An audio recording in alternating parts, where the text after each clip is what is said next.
All right, we're live. Moneyline Monaco podcast. Back in the fold, baby. We're going right into NFL offseason talk. And I have to, again, get off my fro about Aaron Rodgers. I'm sitting here and perplexed doesn't even do it justice. This is a guy. And let's just paint a picture. Let's take a step back before we take a big step forward. Because I'm ultimately going to sell you on a car you don't need, which is a New York Giants or a Las Vegas Raiders Super Bowl futures ticket.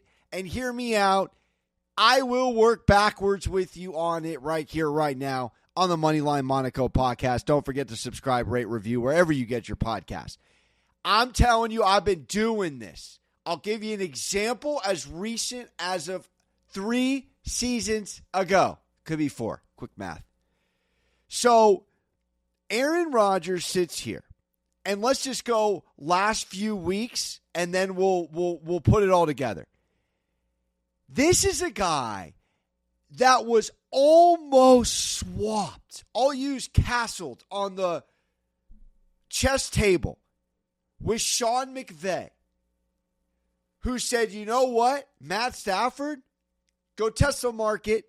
We're going to sit there and we're going to really flirt with an Aaron Rodgers next season approach. And you got to sit there with a Rams overall roster. McVay at the helm. A guy that's already taken 2 quarterbacks, 2 Super Bowls in that building, and not sit here and go, all right, let's put that in our back pocket. Aaron Rodgers coming off of, again, getting dogged, getting dragged, and I'm here to tell you the dislike for him and his lifestyle and who he is, hashtag Enigma, Jerry, is working against him as a football player. Because as a football player, we got to argue absolutely in Jets green as I wear this, if you're hearing this on the pod, this output last year, and understand nobody who loses their coach in the middle of the NFL season flips it around. Look at the history. It doesn't happen. This league is built off choreography and continuity. And Aaron Rodgers had nada last year and obviously was coming off a devastating, catastrophic injury. That aside, with a non-PFF top 10 ranked offensive line, non-top 10, puts up top 10 numbers categorically. You want top 10 touchdowns? Check it. You want top 10 in passing yards? Top 7.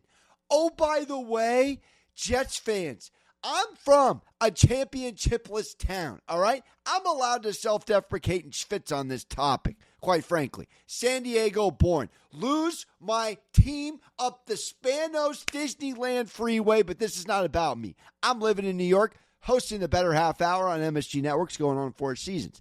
I've lived in the New York Jets climate.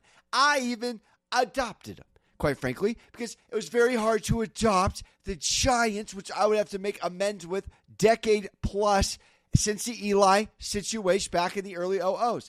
I digress.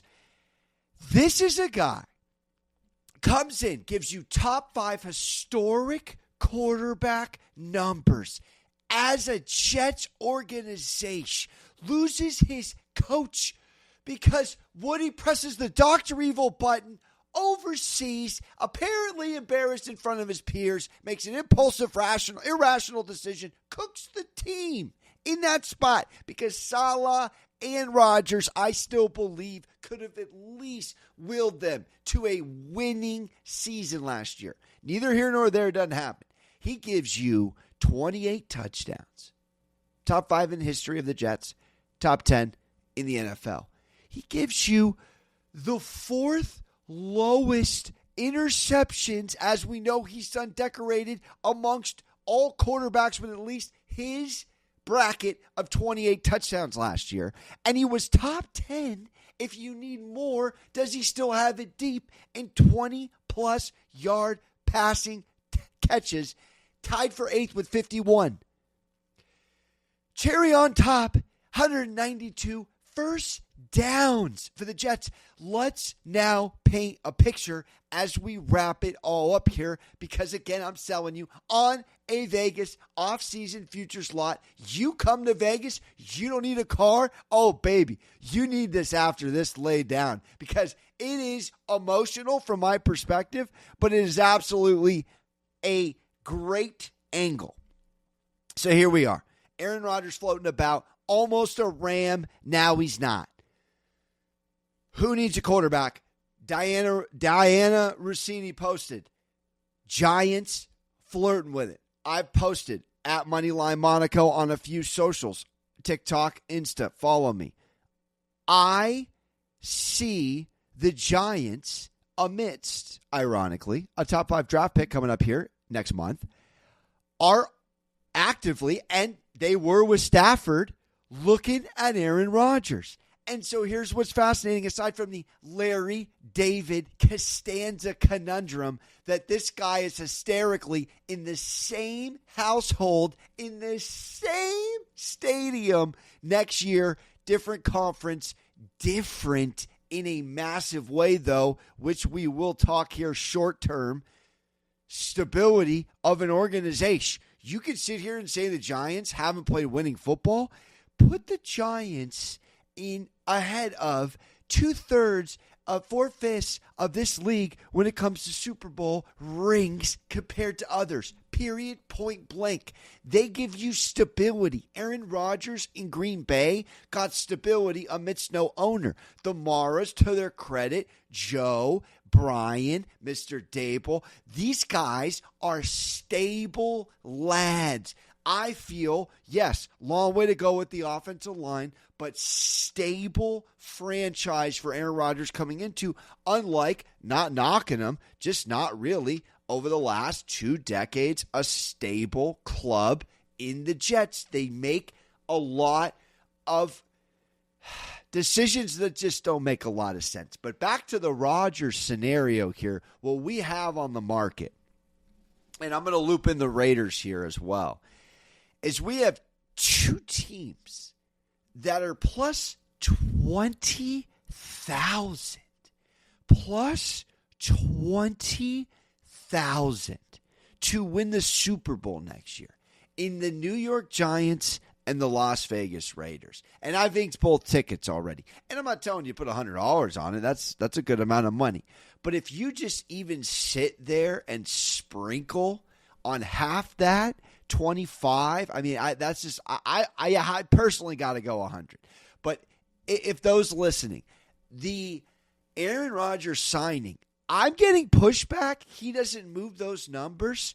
I'm simply perplexed. Let's start with the Giants, who were top 10 in sacks last year, top 10 in overall yards, on a defensive side of things that could, before the draft, we've seen this rumor out here floating, go Travis Hunter in the first overall round, pairing him with Neighbors, giving him Rodgers. Now, again, I would maybe sit there and build inside out, go household home run offensive line, but neither here nor there. I'm just saying, few seasons ago, back to what I teased with earlier out this, Russell Wilson, and let's have a fair conversation. Russell Wilson goes to Denver. Before he goes to Denver, they're, I believe, around like 34-1, if I'm not mistaken. Just 34-1. They're chopped in half to win the Super Bowl, and the same thing typically happens with the conference, to win the Super Bowl as soon as he signs. So the market moves based off certain household names. If we're calling Russell Wilson off of his final stint there in Seattle to Denver a household name, yada, yada, you have to ask yourself this. Did Aaron Rodgers really fail the Jets at 40? off an Achilles with a non-top 10 line, moving coach, moving pieces, hurt guys here, there, and everywhere, and a lackluster D that gave up early to mid-20s on the season defensively that was Swiss cheese when it came to run D, and I didn't want to see it with my astigmatism, didn't give him any support. Aaron Rodgers goes to San Francisco. He wins you double-digit games. He gets you in the tournament, and he's competing for a championship next season.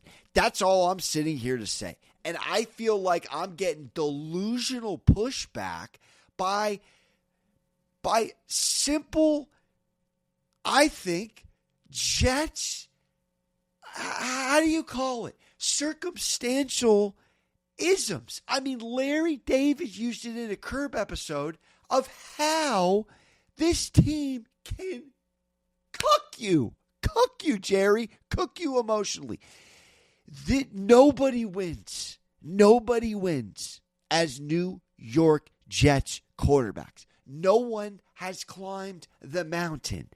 But the reality is Aaron Rodgers has won double-digit games in this league 10 times. 10 times. 13 wins, 3 straight, with 2 MVPs back-to-back. I mean, this guy has top 10 numbers with the Jets. So I ask you, if he goes to the Giants, who were top 10 in pass yards, top 10 in sacks last year, with a real pass rush, and yes, they need to shore up an offensive line. They need to go all out to protect Aaron Rodgers. He can't do what he did. He cannot run around. But if Brady at 45 can do it with the Bucs 1 year, 1 time, we're not talking about the NBA. All right?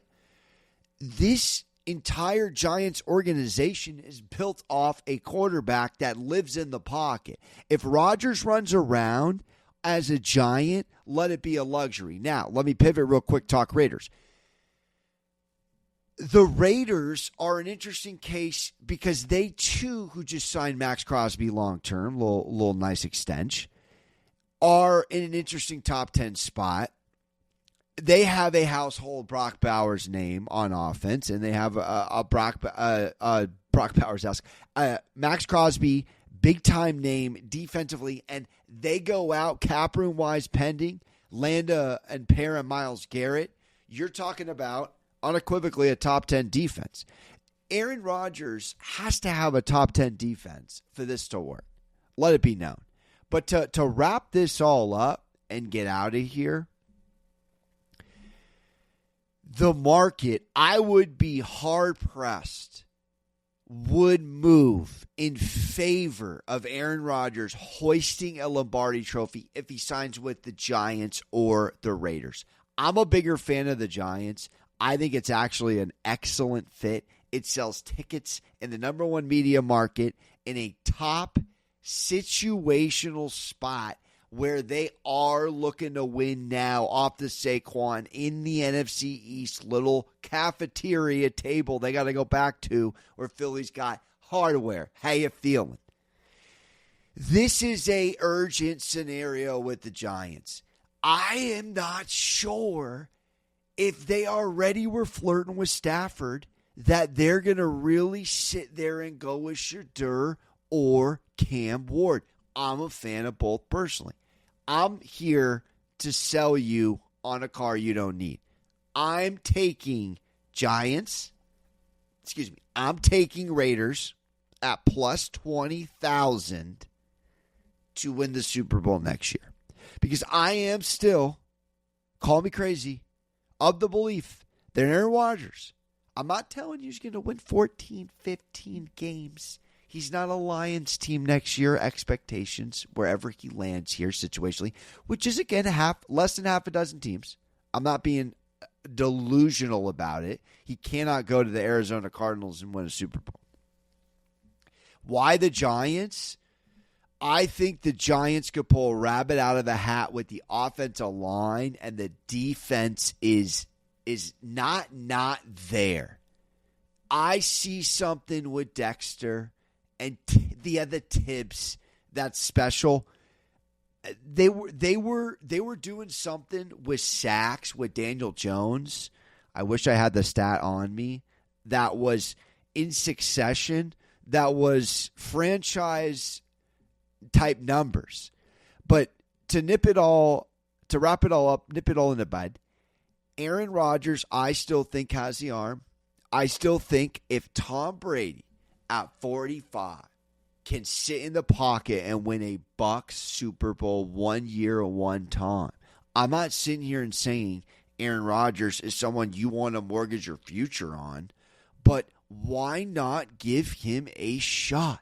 If he buys in, you don't want Aaron Rodgers wanting that hard knocks type lifestyle. I don't think he wants that. I think he's in gratitude mode. And I'm from San Diego, and I'm not a science guy, but I'm not a science guy. I see a good behavior, good energy, positive Spicoli, Aaron Rodgers. That's what I'm holding for this wholesale pitch. If he comes in and he's all wide receiver-esque, it ain't going to work. Good soldier about the team, about the greater than the sum of its parts type mindset, servant leadership type mindset, we are on to something. Moneyline Monaco podcast. Selling you on a car you don't need. But how fun would it be to hold a Willy Wonka ticket next year that you got at a better number than everybody else because you listened at 20,000 plus 20,000 the New York Football Giants, or call me crazy, under the Tom Brady leadership. I think he could do something with the Raiders as well. That, though, is a little more of an ROI sell. You're also in the Mahomes division, the Herbert division. But Justin Herbert, all right, is making upside of $50 million.